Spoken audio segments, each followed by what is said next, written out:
Hair's great. Okay. And you're going to open us. Yes, you're starting? Yes. High energy. Smiles. Okay. Okay, go for it. Hi, everybody. Welcome to Fights Clean, Sex Dirty TV. I'm here with my beautiful wife, Gabrielle Sandra. And relationship fun and games. And we're here to talk about how to keep the fights clean before. And just a little top level, we're going to back up and remind you that today is the first episode of the Season of Peace. So we have 8 episodes. And just like we did last season when we did the Season of Play, we're going to go ahead and switch back and forth each week with the content of 1 week, how to keep the fights clean, and the next week, how to keep the sex dirty. And you want to tell them about the 4 categories? Yeah, so we look at fights clean and sex dirty before they start, as they're beginning to start, during, and after. And that way you can apply those tips exactly and come to the show for exactly the topic and the time you want to apply it. You know, most people tend to have the same patterns in their arguments, and actually that's what we're going to be talking about today, is looking at the patterns in arguments, or what I would call, or Raj and I would call, friction factors. So let's get proactive and get to it. Great, let's do it. Okay. So today, just reminding you, actually, next week, every Wednesday for the next 8 weeks, we will be having interviewees. Today, it's Raj and I, so no one to introduce. We like to start the first episode with the 2 of us, but all the other episodes are going to have some great interviewees. And boy, we got a lot of those conversations last season. We've been together almost 10 years, and I'm still getting used to having to talk about our sex life. But let me tell you, after episode 4, which I wasn't even on, we had the hottest sex we've ever We sure did. You might want to check that one out in our episode library. It's session 4 with Alex Allman. Yeah, I was on a plane. I wasn't even on that interview. Yeah, that's Sex Dirty as it starts. So I still don't know what he said, but it was great. Guys, please go check that out for your ladies. And ladies, make sure you guys see that one. You'll be happy you did. Okay, so hopefully you had a great time with the Season of Play, but as Raj said, you can go back and look at those different episodes. But today we're going to look at the Season of Peace because, you know, we have the holidays that are coming, and, you know, it's October. You're already starting to think about Thanksgiving in November and December, or maybe you're not in the States, maybe not Thanksgiving. But we're getting towards the holidays, the end of the year, whatever it may be. It kind of starts amping up with the stress. Notice that, honey? Yeah, it sure can, with all the travel and, you know, Thanksgiving and Christmas, and then preparing for New Year's. On top of everything else you have going on in life, preparing for the holidays can create an additional layer of stress. So it's not to mention, where do we go for the holidays, or the road trip or traveling, or the expense, or the pressure of the gifts, or whatever it may be. Yeah. So we know that the holidays are a difficult time. So this is why we like to focus on the Season of Peace during this time. So even though we're going to go back and forth, as we said, between how to keep the fights clean and the sex dirty, we're going to keep bringing that back to you because we want you to be able to have the most peaceful holiday season ever. So it's the opposite of the holidays from hell. It's the holidays from heaven. and that you have a really great time and set yourself up for an awesome 2016. Yeah, as you may have seen in some of our postings and emailings, if you put a little bit of energy into proactively dealing with the things that you argue about, instead of putting all the energy into arguing. Or you don't put the energy into arguing, it takes it from you. Yeah, it takes it from you. So you either get proactive and plan ahead, or it's going to become a problem and take it from you. Yes, yes. So today we're going to talk about some tips of how to keep the fights clean before, and really provide you some tools to be proactive and really create some peace in your relationship in the midst of all the chaos of the holidays. So I will just quickly point out, just mention 2 of the other tips or tools that we mentioned in the last season, and in some of our blogs. You can find it online. You can also find it in our ebook, and it might even be in some of the free guides, some of them in the free guide. Yeah.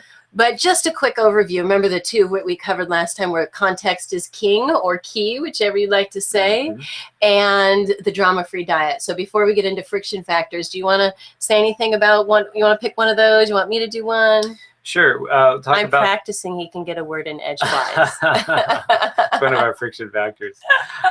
Before we jump into content, I just wanted to remind people that at the bottom of the hour, we will open up the call to people jumping on the Hangout Live with us. Yep, there's a reason it's live. We want to hear from you. Yeah, and that button on our episode show page will go live, the join the Google Hangout button, and you can just click on that. You might need to refresh your browser right around that time. We'll remind you. But at that time, we'll love to see some of you live here with us. So yeah, I love the context is key distinction. It sets the foundation for everything. You know, if the context of your relationship is that you're trying to be right all the time and make your partner wrong, or try to be better than your partner, or, you know. Or I got my way. Yeah, yes. got your way. You know, Raj and I learned a long time ago, my way actually doesn't really work. Doesn't really work. If the other person's unhappy, and we actually have a wedding vow, I promise to care about your experience and happiness, even when it conflicts with my own. Which can be a tough one. But if that's part of the context that you're living your relationship in, it just creates a foundation of workability for your relationship. Whereas these other contexts really can be the source of argument right from the get-go. Love to hear what you have to say about context. Well, we're going to keep that one brief, so we'll have that be the teaser. You can go look at those other places, either the blogs or the ebook, because we want to talk about the friction factors today. But I just want to give a brief refresher on the drama-free diet as well, because it is, I mean, at least in the top 5 of all the tools we've ever created in terms of impact in our relationship. Would you say so? Yeah, definitely. And so this drama-free diet, just real quickly, it's a combination between 2 of my favorite relationship researchers. I don't want to speak for you, but I guess it's our favorite relationship researchers, pretty much. Yeah. And that's Harville Hendrix and his wife, Helen Hunt.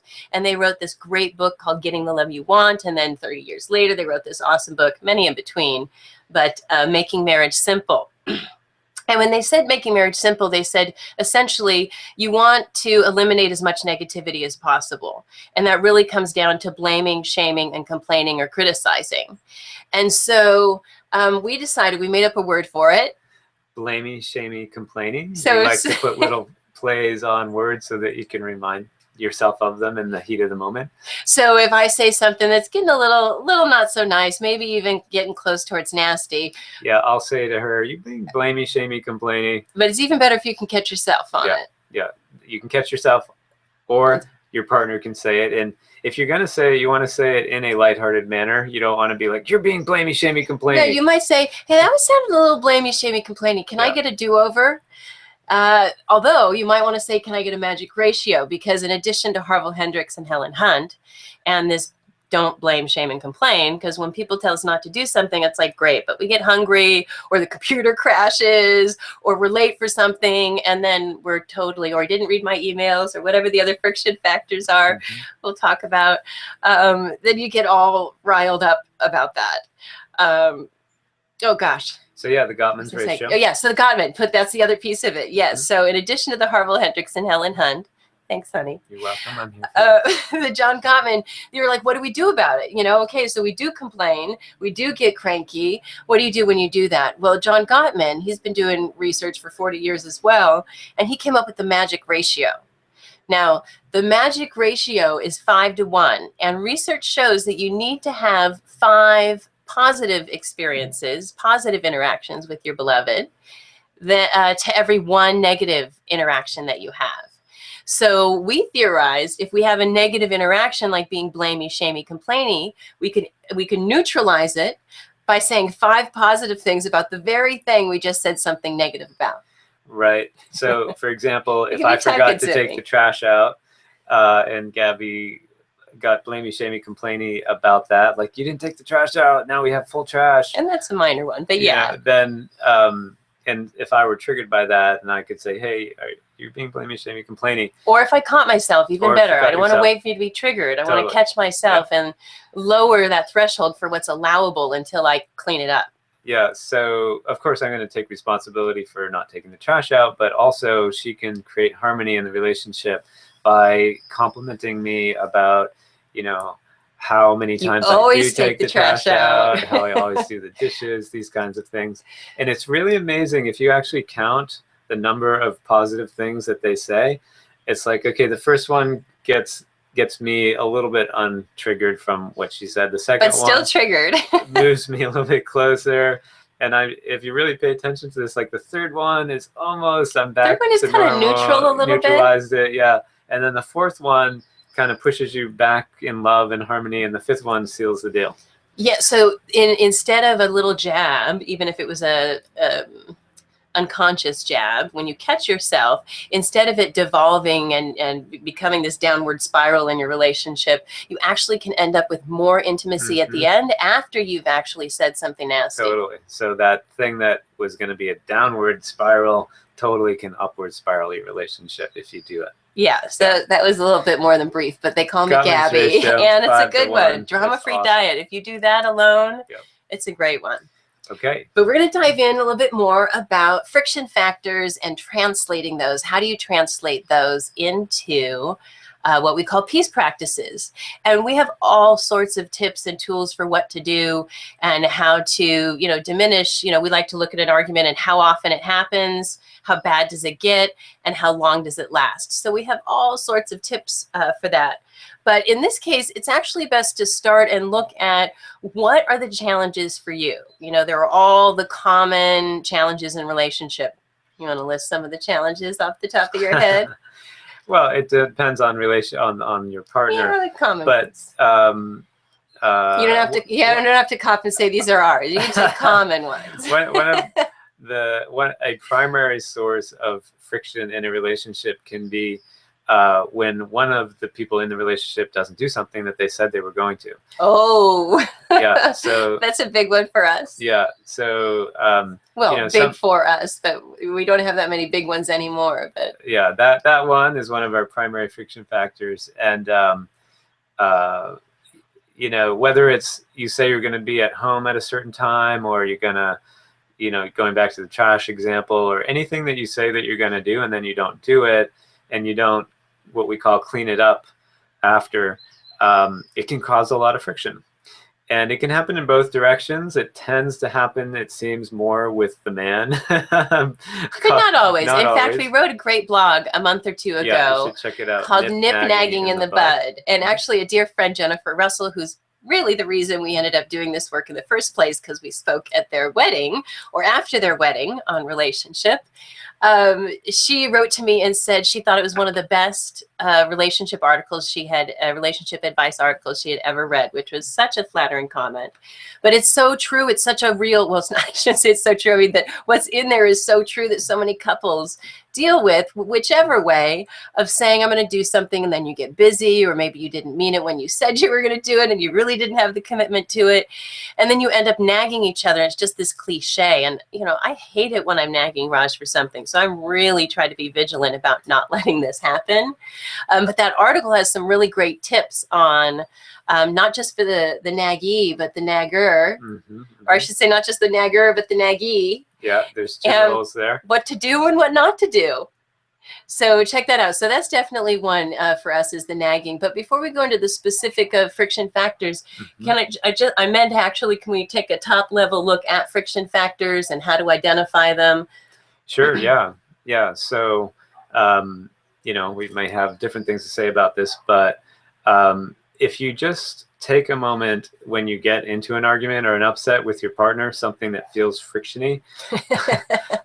New word, frictiony. Frictiony. And just take a moment and look at what the root cause of that friction is. We rarely take the time to do that, to actually get above it and be like, what caused that friction between us? And that's really one of the key first steps, and not just like get so engaged in being upset about the friction that you forget about, what was the cause of the friction. We like to go a step further and name the cause of the friction. We call it naming your arguments. You want to share a couple I can't get a word in edgewise. Like I can't get a word in edgewise. Yeah, she's doing great today.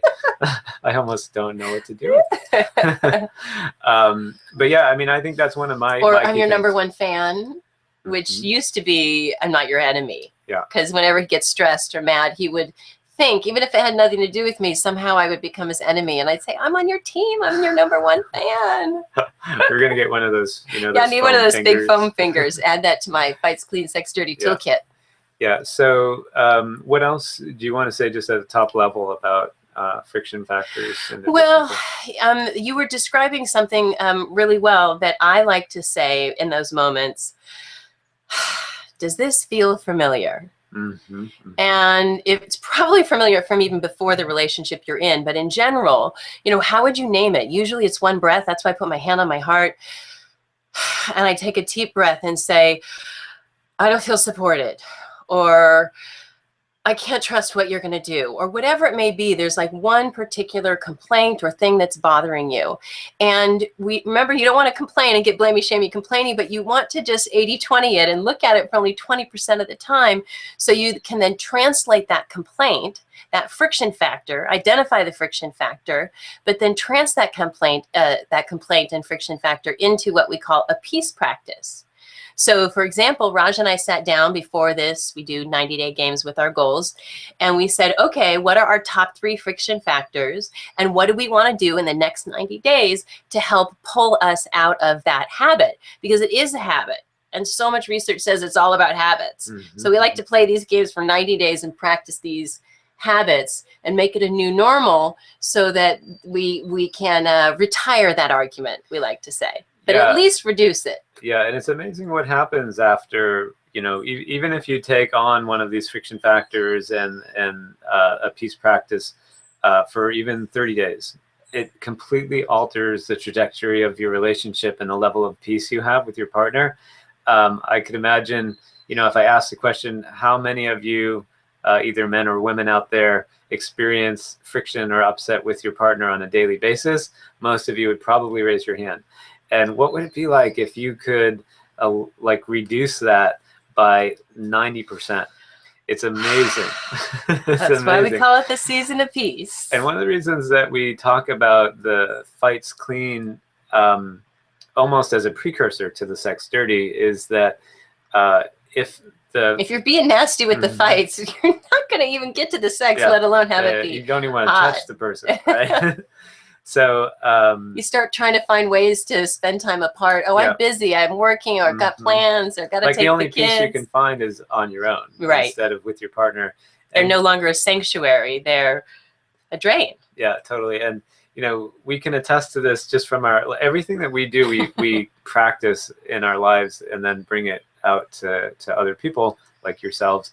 Like now, instead of me going to bed early before Gabby and not even saying, hey, will you come to bed with me? I'm kind of like I used to sneak kind of, I'm going to bed now and hoping that she would come with me. And now I'm like, hey, honey, I'm going to bed. Will you come with me? And she'll kind of be used to the old pattern. And I'll ask her now multiple times. And now she's coming to bed with me because we're so much more peaceful. We actually want to be together instead of having that other opportunity to be apart. It's really awesome. And you keep doing it, so it's becoming a habit. We're breaking the pattern because I'm usually a night owl, and he gets up 3 hours earlier than me, so it makes sense he'd go to bed earlier. But it's so much better, and we love the pillow talk when we actually go to bed at the same time. So making that a new normal. Yeah, so practicing doing these peace practices over time totally will alter your relationship and create more peace. Because, you know, that's what today's topic is all about, you know, is the before, the being proactive. And when Raj and I are asked how this work, relationship, fun and games, how this is different, we say, well, one, we're really playful. We like to be lighthearted. And I think people are just too darn significant when it comes to transformation and conflict in relationship and sex. It's time to lighten up. And the second is that we're proactive. I've heard people say, wow, you guys are intentional. And we really are. You know, we take care of our bodies and what we eat and our exercise. Why not take care of our relationship? I like to say, bring a little intention, a little attention, and a little action, and it can go a really long way. Yeah. One of the things that we thought about, and it really makes a lot of sense over our last season, was people put so much effort and energy into every other part of their life, but they expect the relationship to work magically somehow. And if it doesn't, then it's like a problem. Instead of like saying, yeah, we need to work on our relationship, just like you work on, I mean, what else in your life works if you don't work on it? But then people work on it, but they work on the problems. That's why it feels like work. So in fact, I was writing in the blog this week on come play peace with us, because we're playing peace instead of problem pathologizing or dissecting problems, we say, let's not dissect the problems, let's design the solutions. So that's what this whole topic today is about, is designing those solutions. So you may have already heard some tips to some solutions for some common friction factors, but let's just take a moment and ask people, just go ahead and think for yourself. And I know we're going to be coming pretty soon to making things live and taking your questions via video, but feel free to put things in the chat if you'd like. And we'll start asking yourself, what are your friction factors? What are the things, looking at now, between now and the holidays, seeing what are the most common arguments that you can predict that you and your partner are going to have. And if it's not you and you're not in a relationship, then someone in your life. You know, it could be not even a romantic relationship, and these pieces still apply. We actually have another company with companies, and we like to take the business practices and apply them to relationship, and the relationship practices and apply them to business. So take these and apply them to any of your relationships. Yeah, so for the viewers out there, if you feel comfortable throwing a message in the chat window underneath the video player on our episode page, let us know if you experience friction factors with your partner, and maybe if you can even identify one of them, what it might be. So in the meantime, we can tell you about some of ours, the top 3. Raj and I, we do a once a month meeting called the Sundra Sunday Reset Summit. And it's 3 hours where we have, we go through a little set agenda where we connect, and we make a little eye contact exercise, and even some brief things that just really connect us. And then we just check in if there's anything to clear the air with. You know, we even check our travel calendar, because I'm a crazy extrovert who'd have us traveling constantly. He's more of an introvert who needs to be at home and have not so many house guests sometimes. But we're being intentional and creating those goals so that we can retire our arguments. Mm-hmm. So our common friction factors, honey, you want to share one of those, or you want me to jump through? These are the 3 we picked. Go for it. So anyways, when we were doing our Sundra Summit, we brainstormed a whole bunch of these. And then this week we went through and distilled them and narrowed it down to these top 3. So the first one, we've mentioned it a bit already, or at least my version of it, which is, or on my end, I should say, not version, which is, I can't get a word in edgewise. Mm-hmm. And so we've been working on diminishing that one. And certainly, how's it gone over the years, honey? I know it's not disappeared, but what number has it gone from and to? Well, this is an interesting one, because some of the friction factors arise just because there's a difference in your personalities, right? And they cause friction. Yep. It's not to say that one person's way is better than another, but somehow to figure out how to exist together in a harmonious way. It took a while for us to get that. I'd be like, well, Raj, you know, you're a powerful person. You're a world leader. You should be able to say anything to anyone at any time and not wait for me to be quiet. But I needed to learn how to listen more and really be even an invitation for other people who may have not grown up being called Gaby and being Gaby. Or in a family where you have to interrupt to be heard. But we first had to agree that there was nothing wrong with how people were. In fact, because I was going to say the other side of this is Raj can be pretty quiet, and often people will say, "What'd you say?" Mm-hmm. Or "I didn't hear that." And so I'm a little loud and boisterous, and he can be a little quiet. So it's 2 sides. Yeah, and so in identifying the friction factor and coming up with some practices to reduce the friction or eliminate it, you're also growing individually. To I'm learning to inject myself into a group conversation. Gabby's learning to allow more space for others to speak. And so it all moves things in the right direction, in addition to your own personal growth and development. Absolutely. Yeah. So the goal that we have created there is that we're going to sit down and actually watch one of the episodes from the show, because it's one of the few times we're actually on video talking. So we can pause it and he can say, there, see, I was trying to signal you this. So we're actually going to go through and do a little analysis. We'll watch one from last season, and then we'll watch this one. This season. This is incredible. This feel good? Did you do some inner work before you came out? I take requests. Oh, okay. I take requests. Awesome. Okay, so the second, which Raj mentioned as well already, is the not doing what you said. And I just want to say a couple pieces about that. So one is, make sure that when you say you're going to do something, actually check in, do you mean it? Are you placating your partner and just trying to get them to, go away? Because that's, in the short term, might seem easier, but in the long term, it actually is really, really problematic. And for the men that are watching, I'll just let you know, women, my dad, he's been a disciple of Osho for 30 years. And he used to always tell me, Osho says men are stupid and women are crazy. So on the crazy note of women, we will make all sorts of things up. And if you didn't do what you said you were going to do, we'll make it that we can't trust you. And that can apply to sex. That can apply to just the whole, in fact, Raj was telling me, he was on a call a few weeks ago, and these men said, I read this report on the words that a woman most wants to hear, and it's not, I love you. And Raj said, well, that's easy. What are the words, Raj? I've got this. I've got this. So if you say you're going to do something, and not just I got this, but I've got you. I've got you. Yeah. I've got you. And so if you don't do what you said you were going to do, we make up that it's going to cause all sorts of other issues. In fact, Raj and I don't even have kids yet. We're practicing on working on having kids right now. And I will joke that if he doesn't wash the dishes, they're not clean enough, I'll say, you're going to kill the baby. Because I make it mean like once we have kids, there's going to be a dirty bottle and he's going to not clean it properly enough and the baby's going to get sick and die. So that's what I mean. We're a little crazy. So it's really important, and it builds trust. I know you're going to say something, but I want to say one other thing before I forget about trust. And that is, I have a master's degree in education and had the pleasure of studying many different models of child development. And one of them, Erik Erikson, is the 8 stages of development. And the very, very, very first stage is trust, mistrust. So if you don't have that, you actually can't move on. And you can't move to the next levels in your relationship. So it's really important. Don't take the easy way out. If you say you're going to do something, only say you're going to do something if you mean it. And if you say you're going to do it, then do it. And actually make sure. Don't just say, oh, I forgot. Well, why did I forget? Well, how could I not forget next time? And do it what we like to call the EBIs, the even better if things. Yeah, so Gabby referenced something earlier. Don't say you're going to do something unless you mean it or you're committed to doing it. And often, especially for guys, I think, I don't know what it is in the dynamic between a man and a woman, but I don't know what the research says, I think in general, women make more requests of men.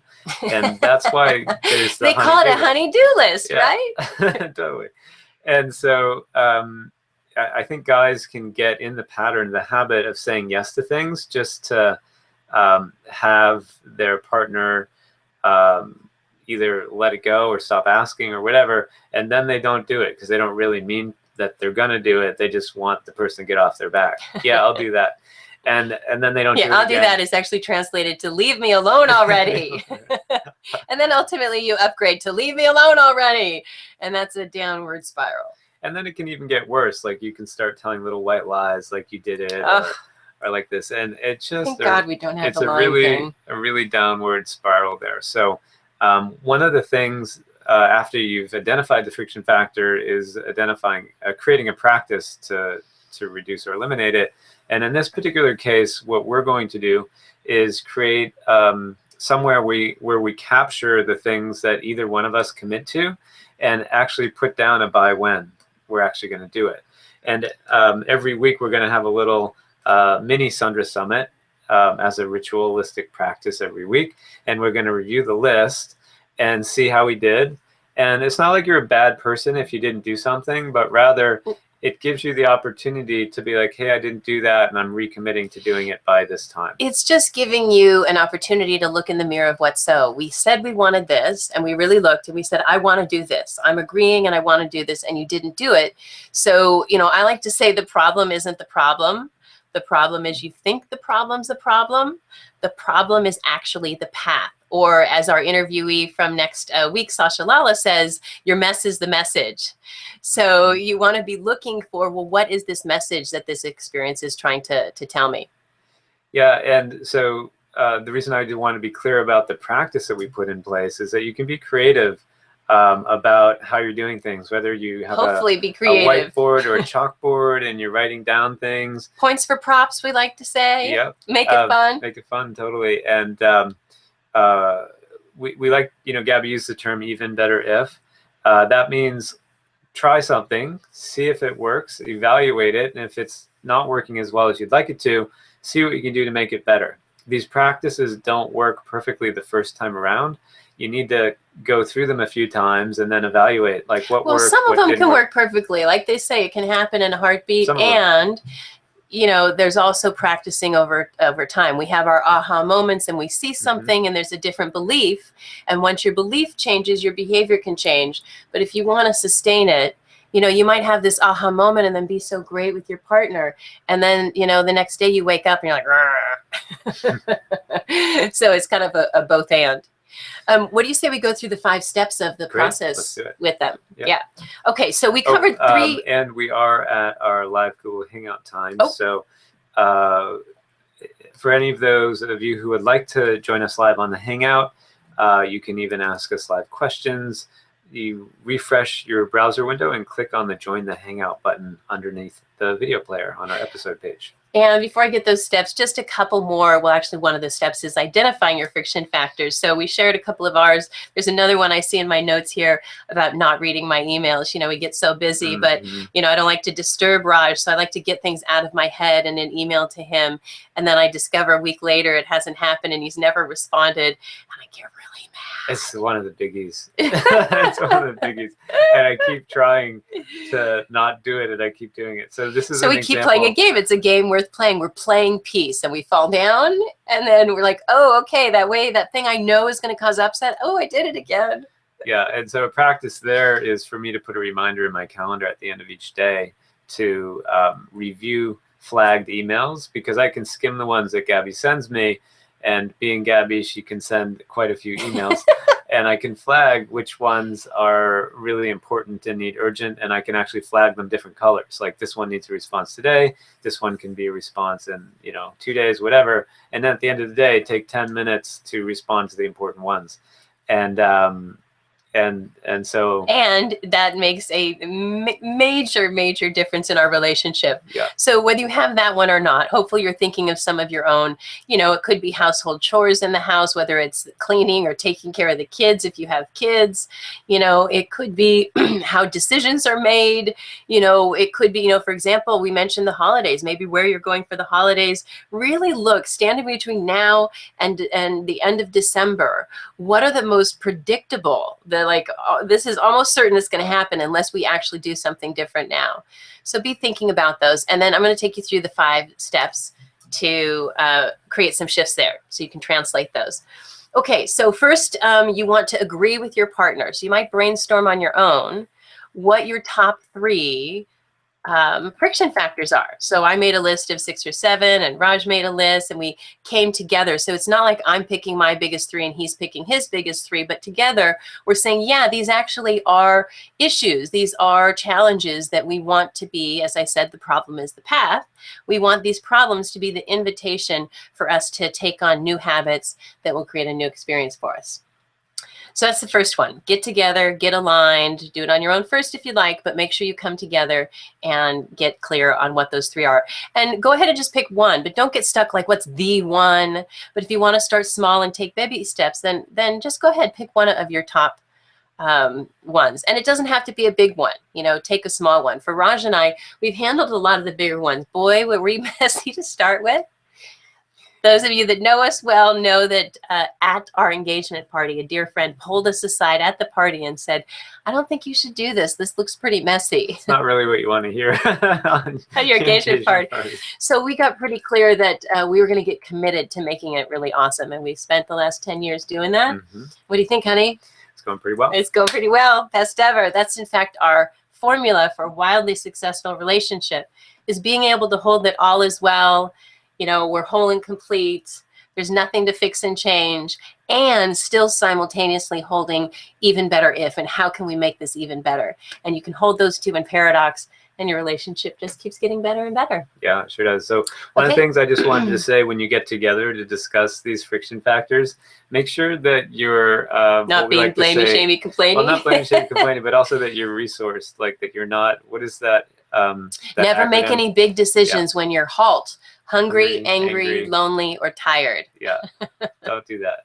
Don't do that. So make sure you've eaten, Make sure you're feeling nurtured. And with the feeling lonely part, go ahead, take, even 30 to 60 seconds of eye contact. We call it a being with exercise. So just be with each other for a moment. Can be touch each other, even if you're mad. It can be a great way of melting the tension before you even get into the conversation. Yeah, you can even get a pint of ice cream. Anything to make it fun.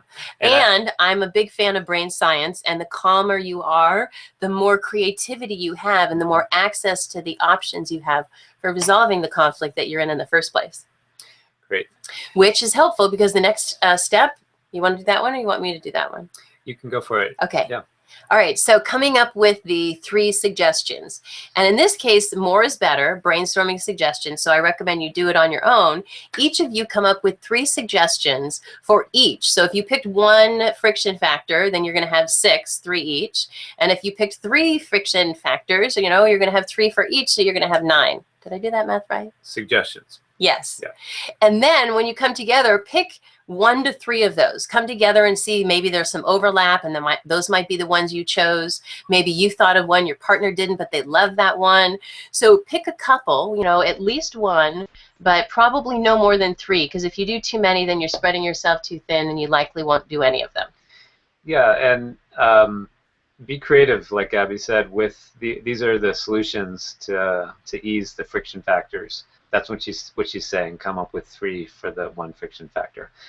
Yeah, and feel free to write to us. Write in the comments if you're having a challenge, if you've got a particular friction factor that you'd like some suggestions for, because often we're just so exasperated when there's a challenge, we just can't think creatively. Sometimes it's even hard even to name your friction factor, so you can ask some questions that way if you'd like as well. Okay, but in the meantime, any other suggestions you want to talk about from our 90-day game before I move on to the next step? No. Like just in terms of what we're folding into our game, our relationship habits? Nothing's coming to mind just now. I just want to let the audience know that I posted the link to the article, the blog article that describes this in the comment window. Great. And I think I saw that Kate also posted the link to the other one we referenced with the nip-nagging in the bud, so thanks for doing that, Kate.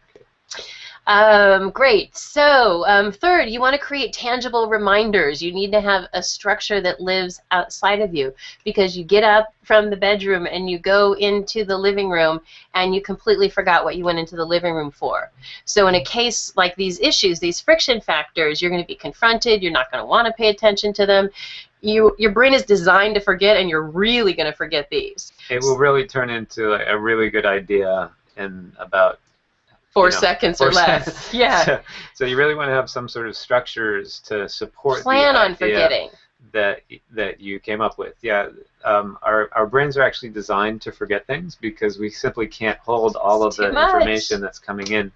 So in addition to your idea of how to solve the friction factor, you want to have some structure that will fulfill on that idea over time. Otherwise, when we say a structure, it's something you can grab. It lives outside of you. Although it's not necessarily you can grab. Maybe it grabs you. I'm thinking the alarm in your calendar, but it exists outside of you. So you could set an alarm on your calendar. You could have put a Post-it on your bathroom mirror or your computer or your car. You could have a buddy system and have that buddy call you, maybe another couple. We actually have a weekly call. Actually, now we're doing it every other week with a couple that are dear friends of ours. And sometimes we go over particular content, that we read books or watch video series, and sometimes we don't. But we actually have another couple that we check in with regularly and support each other, because it takes a village, right? Yeah, it's amazing when you actually experience that someone else has relationship problems. Sometimes we think it's like our marriage or our relationship, and it shouldn't be this way. And believe us, we've talked to a lot of different people, and everyone has their shade of issue, and it's so and a great. lot of similarities in them too. So we can actually help each other a whole lot in that way. Okay, so come up with a lot of suggestions and then go ahead and pick one. Then create your tangible reminders of those suggestions, whether it be Post-it or alarms. And then, now this is of the time. This is the over time part about making these things a habit. Okay, is you want to take 8 to 12 weeks to just practice this. That's how often Raj and I do things in 90 days, and we do it 3 times a year. That's why you have 3 seasons with Relationship Fun and Games and Fights Clean, Sex Dirty TV. You have January, February, and March. is the passion season, well, for Valentine's Day. And then you get to May through August is our play over the summertime, our season of play. And now we're in the season of peace through the holidays. So we create our goals for each one of those times in each one of those themes. And for this theme, we're going to be working on all of those friction factors that we just talked about. But we're doing it over time. Every week we actually check in and say, how'd we do? Yeah, it's an amazing thing, and you'll get to this post-game analysis concept shortly, but looking at... that's step 5. Yeah. Take it away. Good transition. After your 8 weeks. Okay, so yeah, so you want to look at how it went, like Gabby was saying, and you want to see if there's anything you can do to make it even better, or up level. Again, if you look at any other thing that you're excelling in life, it requires reflection and conscious thinking of like, hey, this worked, that didn't work, what am I going to do better to make this even better? Your relationship is no different. And so at the end of any of these periods where you're trying out these things around friction factors or some of these other tips, you want to evaluate them and see if there's something that you could do different or better. And it's really amazing how quickly you can hone and refine something to make it really work for you. Don't expect things to work perfectly the first time. Expect yourself to hone and refine it so that it will work perfectly for you after a few iterations. Yeah, and that reminder, remember, we're playing peace here. Okay, we're not working our problems. We're playing peace and playing a game. And sometimes we're going to drop the ball and forget, and hopefully your teammate will scoop you up. When we say catch each other, we don't mean, aha, you're doing that. We mean, oops, you're about to fall. That's what we mean when we say catch your partner. Awesome. I just wanted to give a shout out to the people that we see jumping on the call. And if you have any questions, just throw them in chat, and we'll know to answer those questions. And or if you want to jump on and be live with us on video for a moment, you're welcome to do that. Just throw a note into the comment window so we take a pause and answer your questions. Oh, yes, I see Nyla and Zoe and some others. That's great. That's great. Yeah, so if you want to share some of your, and you don't have to claim them, you can say, I've heard, or common friction factors are. If there's any other particular ones to talk about, we can even, if you want, someone take one of your friction factors through, and you have the benefit of the group here coming up with some brainstorming of some other tips that you can apply. We already talked about several tips today. Creating a context. Should I talk about the shared relationship vision in terms of creating a context? Sure. What are there some other things that you'd like to talk about today? Well, I was just going to review the different distinctions here, the ones we've already heard, that they can apply those to their particular friction factors, and then if they let us know what some of the others are, we'll apply those. But when I said context is king, I just thought because the most important context you can create is what is your vision for your relationship, and especially because January is coming and this can take some time. Maybe they could develop their own shared relationship visions now and then create a game for it and play in January and February. Yeah. You like that idea? Sure. Yeah. Okay. So I mentioned in the shared relationship vision, and again, feel free to stop me with your questions if you like. Or Raj, you could just put your hand over my mouth. People have done that before. A few people have done that before. But I mentioned Harville Hendrix and Helen Hunt earlier, and their book, Getting the Love You Want, has 12 really wonderful exercises in the back of the book. And the first one is one that I've taken, and then we've modified it and made it our own to do an exercise that we've done for ourselves and that we've done with couples, either as a intensive in a day or in a 3-day weekend, or even we have a 17-week program. But the whole point, as I mentioned before, is about being proactive. Instead of dissecting your problems, really deciding what is it that you want to do? What is it, how you want your relationship to be? And so have a couple first on their own decide and write out what is their ideal relationship. What time do they get up in the morning? How often do they have sex? How are decisions made? All sorts of things. Yeah. Yeah, it's so important. Gabby was alluding to the importance of context, and if you don't consciously create how your relationship you want it to be, and you just live in this world of like it just should be the way that you want it to be, which is what we often do, and then we get frustrated that it's not. you're really doomed to not have it be the way that you want. But it's so easy to actually take some time and to create it how you would like it to be. And the toward rather than away that we talk about. Mm-hmm. Yeah.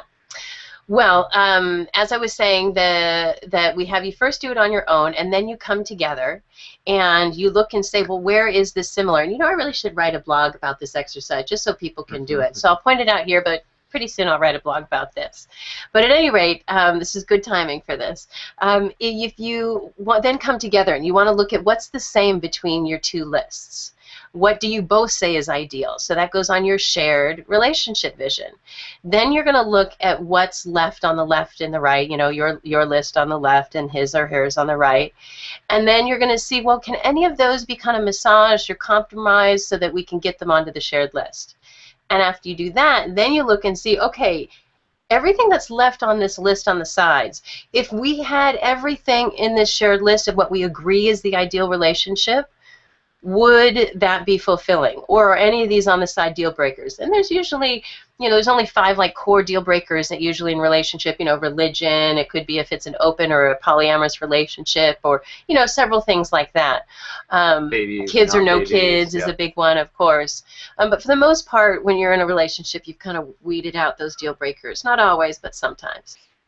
So then you've got this shared relationship vision. You've decided, okay, even if we don't have all of those things, if we have all of this, it'll be A-okay, we'll be happy.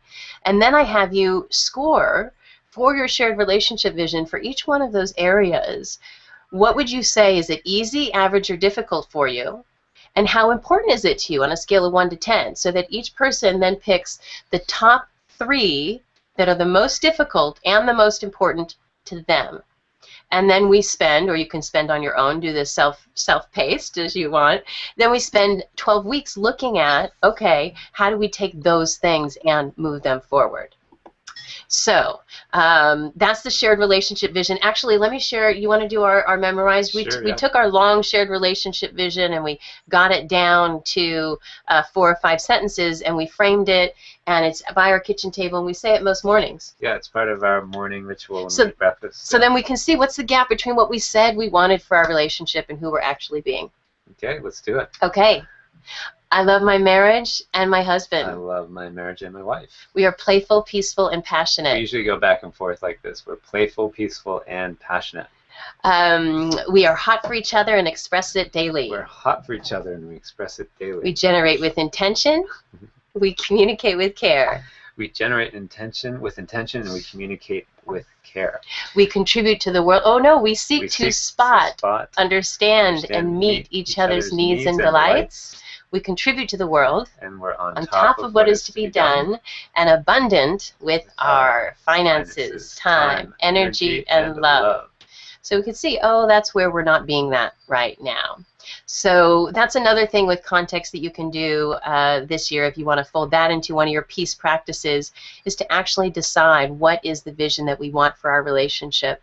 And maybe your partner isn't as enthusiastic as you are. Go ahead and write it on your own and then show it to them. Give them something to interact with. And usually if they see a few things that they really want that they don't feel they have, they'll kind of soften and say, oh yeah, those pieces.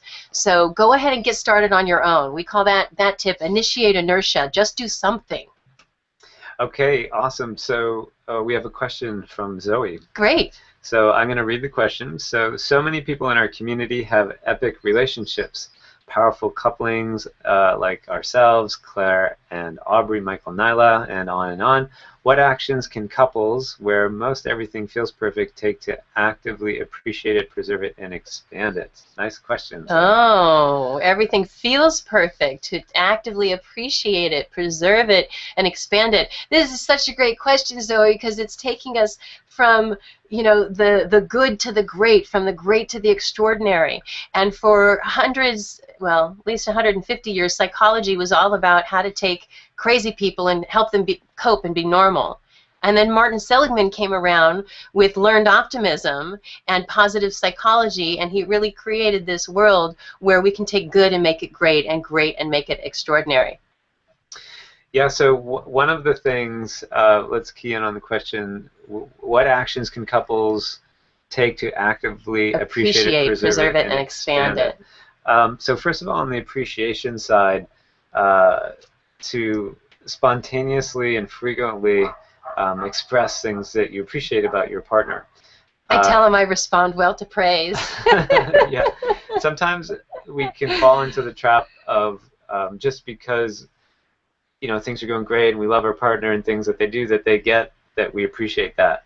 It goes such a huge way if you actually express that gratitude on a regular basis, because that fuels them to continue doing what it is that you appreciate about them. And remember that magic ratio of 5 to 1 with John Gottman that we mentioned earlier. So if you want to make sure that you're preserving that things are great, is just really watch that ratio. And actually, Adam Gilad, remember when we talked to him on episode 8 about this?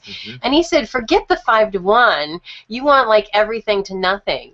And I said, well, okay, you've got a pretty great relationship, but, but how about, maybe check in with your ratio, and you could even have a game that you'd play with each other at the end of the day. What do you think our ratio was today? Oh, we were 3 negative to, 100 positive, or, 5 negative to 3 positive, whatever it may be. Maybe you didn't have any interactions at all, and you say we were 0. But it just, for yourself, create a fun game so that it's not a burden to stay present to your relationship, but it's your playmate that you're just always even better ifing and saying, hey, that was fun, great shot, nice job, good save. If I catch myself when I said something nasty, Raj will literally look at me and say, good save. Yeah, so on the preserve and expanding front, Zoe, taking time to check in with your partner and check in on the health of your relationship is super critical to preserving and expanding things that are working. Some good friends of ours and interviewees on a previous episode talk about the third leg or third pole of a relationship. Brian Franklin and Jennifer Russell. I mentioned Jennifer Russell before. They're the ones that had the wedding that got us talking about relationship. Yeah. So another way to look at that is that there's you, there's your partner, and then there's the relationship. And the relationship needs tending to. That's the third pole. The third pole is or the third vote. Yeah, third vote.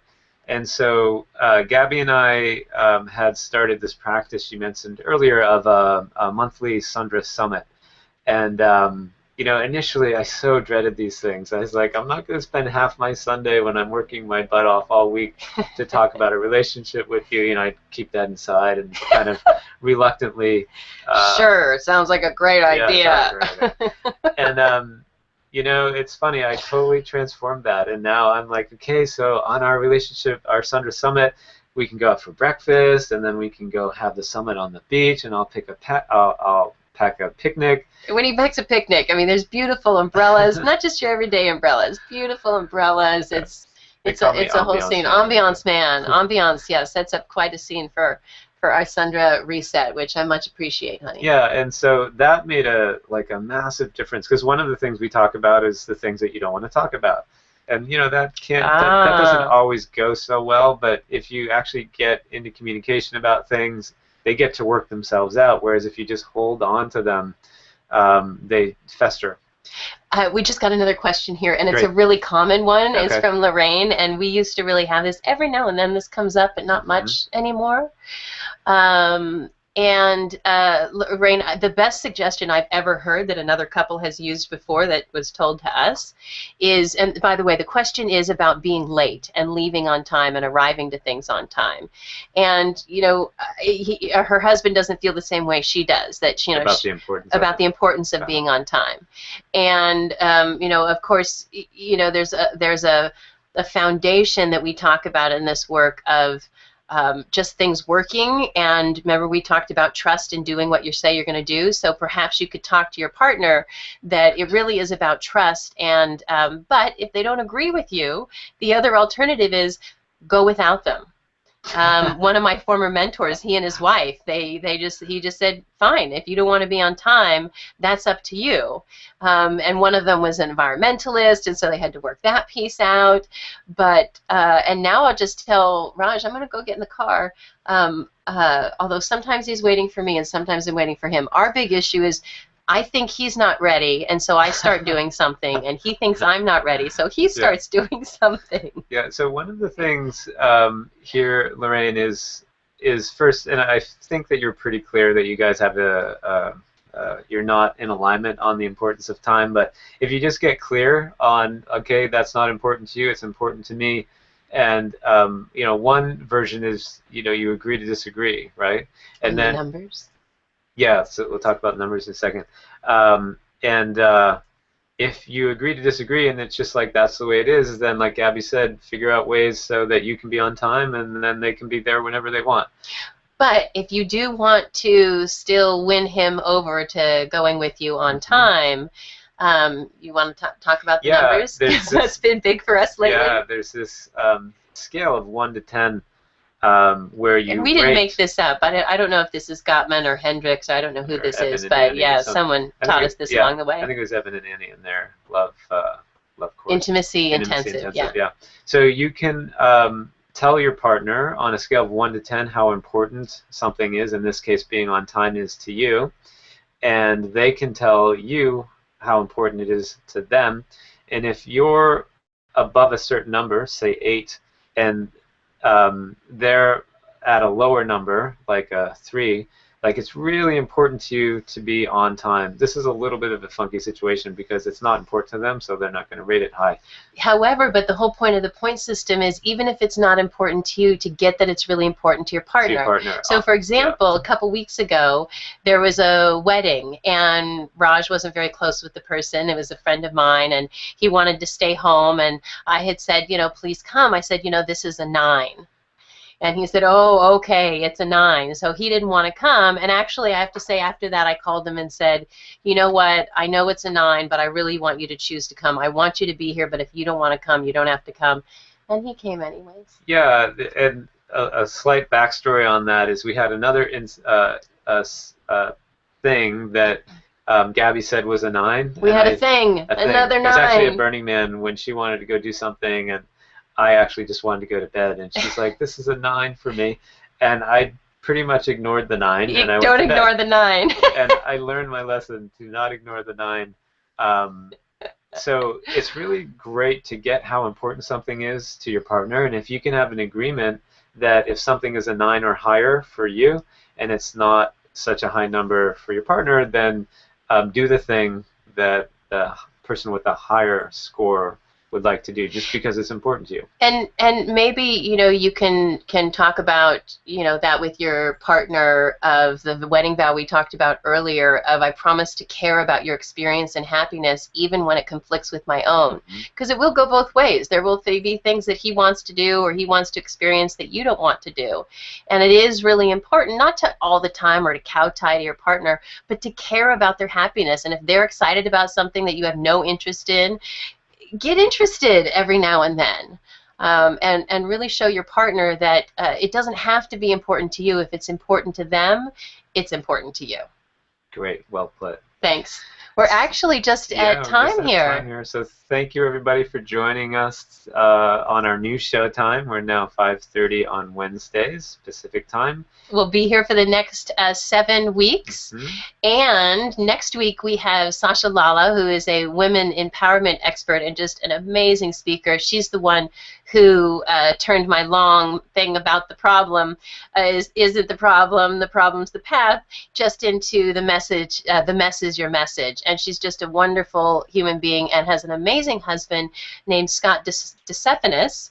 And Scott actually works with men, so it's really great to have a couple on where he works with the men and she works with the women. And the topic is how to keep the sex dirty before.